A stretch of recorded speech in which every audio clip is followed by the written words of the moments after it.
What's up guys, it's Lucas and you're watching Fine Tuning. Today I'm going to be showing you 5 cool ways that you can take advantage of your Les Paul's volume and tone controls as well as your 3-way toggle switch to achieve some cool and helpful tones. So the eagle-eyed of you may notice that I'm not actually playing a Gibson Les Paul. What I'm playing today is my Greco EG800, which is a Les Paul copy made in Japan in the 70s.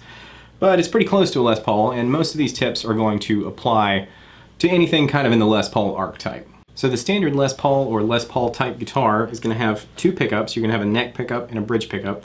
You're going to have a 3-position toggle switch that allows you to have either the neck pickup, both pickups together, or just the bridge pickup. And then you're going to have 4 controls. So that'll be a volume and tone for the bridge and a volume and tone for the neck. The way that the Les Paul is wired allows for some really unique and helpful sounds without having to have any sort of external effects or anything happening, just going straight into an amp. So let's get into it. Tip number 1 is going to be what I call the 2-channel method. So here we're going to be taking advantage of the Les Paul's individual volume controls for each pickup as well as the 3-way toggle to allow us to have both a clean and overdriven sound immediately accessible via the toggle switch. So if your bridge pickup sounds great when you've got it wound all the way up with your tone and volume and it's just a big loud rock sound, it sounds awesome.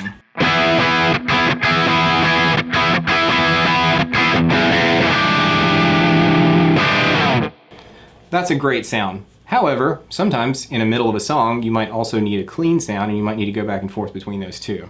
So let's say you don't have an amp with a foot switchable clean channel, or you don't like the clean channel, you don't want a foot switch, whatever, you want to be able to do it from your guitar. Then what you can do is go over to your neck pickup and then you can start with the volume all the way off and then slowly roll in the volume until you think you've got a good clean-ish type sound like this.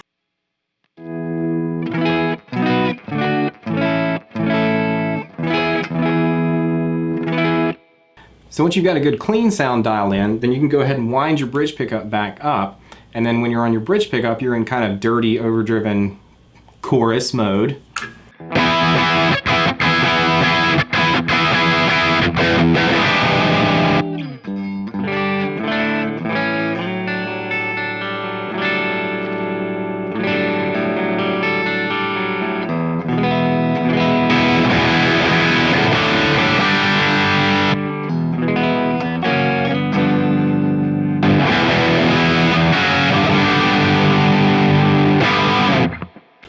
And just like that, you've got both the clean and dirty channel immediately available to you right here on the guitar, and that's all you have to do. So that's very helpful.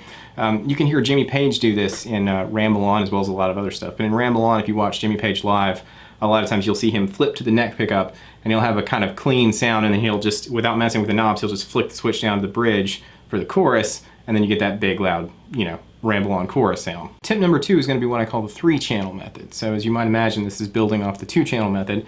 So instead of just using the neck and bridge positions on the switch, now we're going to involve the middle position in the switch as well to give us 3 different stages of overdrive. So with this idea, what you want to do is start with your cleanest sound. So we're going to use the neck pickup for that.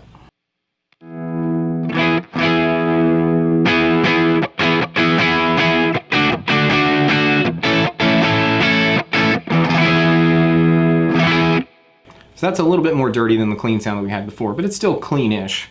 And let's say the bridge pickup is going to be your full maximum rock sound for your choruses and your heavy parts.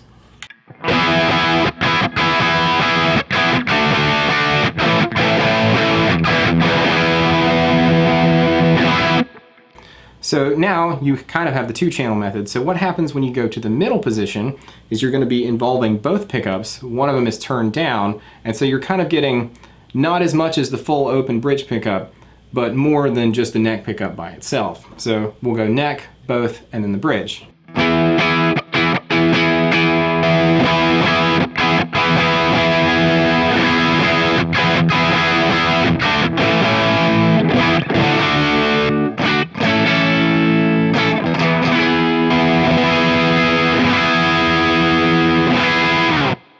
Now that's a pretty drastic jump right there, and what you can do is kind of fine tune and adjust that to where you want it. So maybe you'd want a little bit more out of your first neck pickup sound, or maybe you want a little bit less out of your last bridge pickup sound. And also with both this method and the 2-channel method, if you want to reverse the logic, and use your neck pickup as your loud sound and your bridge pickup as your clean sound, you can certainly do that too. This is just the way that I commonly do it. Tip number 3 is dial in your amp for your neck pickup and then adjust the tone of your bridge pickup on your guitar. Now Les Paul guys have been doing this trick for years, but I feel like it bears mentioning just in case you never heard it before. So the neck pickup on a single cut type guitar like a Les Paul, or a lot of guitars with a neck humbucker, can pretty easily get sort of woofy and muddy sounding, and it has to do with the position of the pickup and how hot it is and stuff like that. But so one thing that you can do is get the neck pickup dialed in with the amp sounding good. So if you need to remove some bass from the amp or add some treble or some presence, you do that to where your neck pickup sounds good when it's wide open.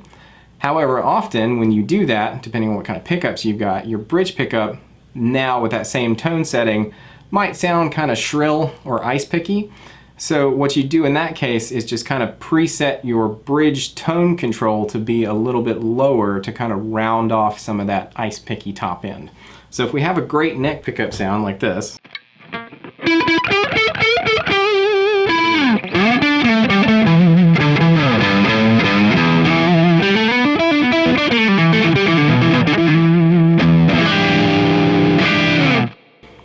and then we switch to our bridge pickup, you might think it's a little bit stinging, it might be a little bit bright.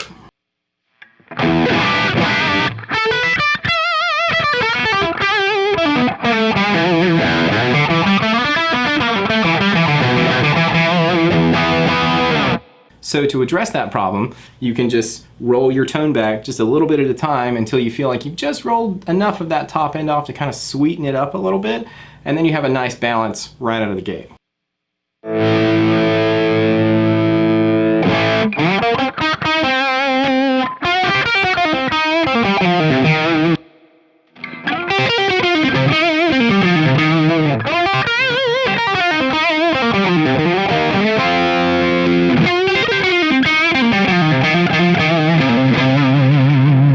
All I did there was roll the tone control down on my bridge pickup to around 6 or 7, and that's enough to kind of roll off some of that really ice picky top end. And I find that a lot of times on my single cut type guitars, the bridge pickup tone control tends to live in that area. It's sort of, you know, I really never want it above about 7, because other than that, I think it's probably going to be a little too ice picky if I've got the neck pickup dialed in the way that I like it. Speaking of tone controls, let's move on to tip number 4, and this is going to be how to use the guitar to get some Clapton type tones using your tone controls. So Clapton is pretty famously for a long time now been a Fender Strat type guy, but in the earlier stages of his career he was often seen using a Gibson type guitar, so like a Les Paul, a 335, an SG, something like that, with this same kind of volume and tone setup. And in those early kind of like Cream era type sounds, what you're going to hear is Clapton do this thing called the woman tone, or it's sort of affectionately known as the woman tone. And that's a really easy sound to get if you have like a decent sounding kind of Marshall-y distortion that's not too gainy. It's pretty easy to get. All you need to do is roll your neck pickup volume all the way up, wide open, and then roll the neck pickup tone all the way down. So the neck pickup with everything wide open sounds like this.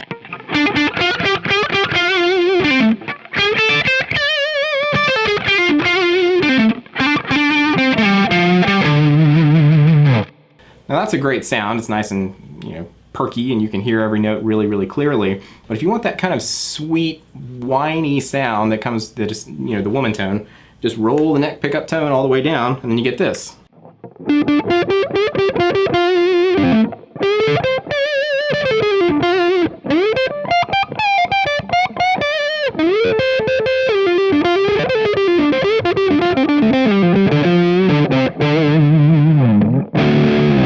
Another Clapton trick from that same kind of time period would be to roll off a little bit of the top end from a particularly sharp bridge pickup by bringing in the neck pickup with it as well, but not at full volume.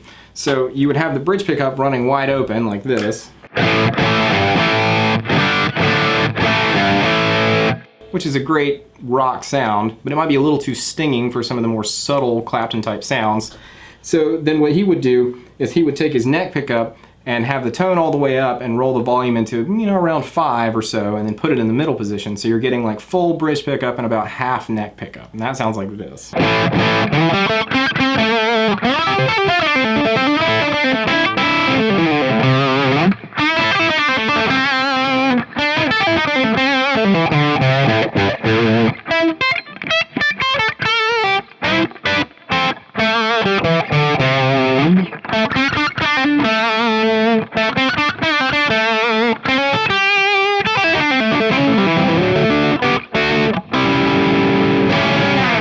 It's kind of a subtle change, and it becomes a little bit less subtle the more neck pickup you roll in.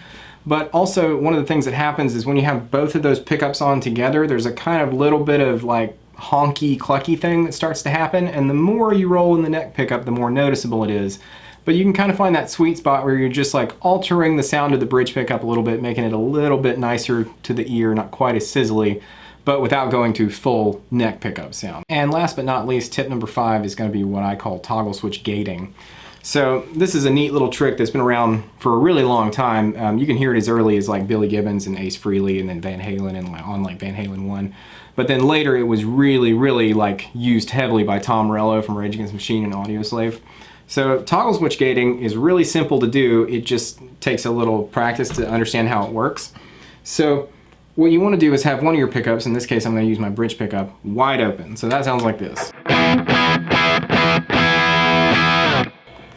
But then the neck pickup completely all the way off, nothing. So now you have kind of a kill switch happening with your toggle switch. So if I just play a note or a chord and I flip between, you'll hear it cut on and off.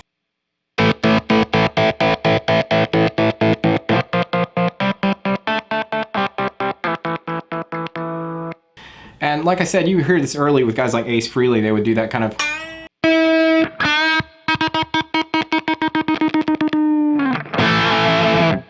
Or you can hear it in, you know, You Really Got Me, where Van Halen does the.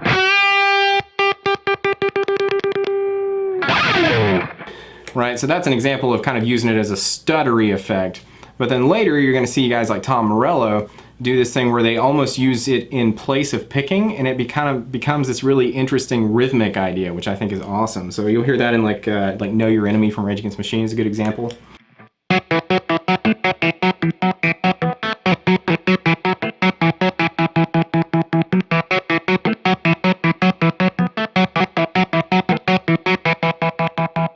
So essentially all you've done is just turn your toggle switch into a kill switch. It's a really simple type thing, but it's going to be helpful for a lot of stuff. You can use it for that stutter effect. You can use it to play rhythmically like Tom Morello. Or, as I have many times before, if you're just kind of living on the bridge pickup for most of a song and there's a part where there's just a complete break in the song, you might want to just roll the neck pickup completely off, and then when you need to get to that break, you just flick the switch up and that's the end of it, you know.